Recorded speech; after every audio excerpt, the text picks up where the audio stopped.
ये घोस घोस ऐसा गंदा पानी गंदा मुर्गा खाएंगे। घर जाके मुर्गा बनेगा, मुर्गा खाना है। अभी तो पैदल चलना है। ये देखिए यहाँ पे रखा है 2 रुपये तुलसीदास नाम भाई को कोई भी यहाँ पे चलते हैं गन्ने खाते। इधर लंबा लंबा, इधर देखिए जैसे सूरज दिखाता होगा। हाँ मटन खान को वीडियो बनेगी। ऐसा गन्ना खाते खाते गन्ना लुकाया देखो।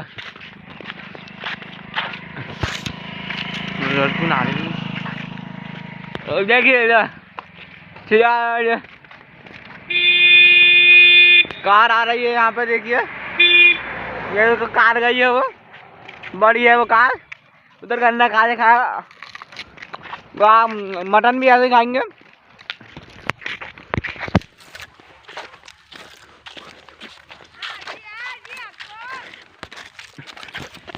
बे देखिए लंबे लंबे दूर पे बे दोनों आ रहे हैं, बे देखो बे चलना हाँ हाँ काट दो शिवा।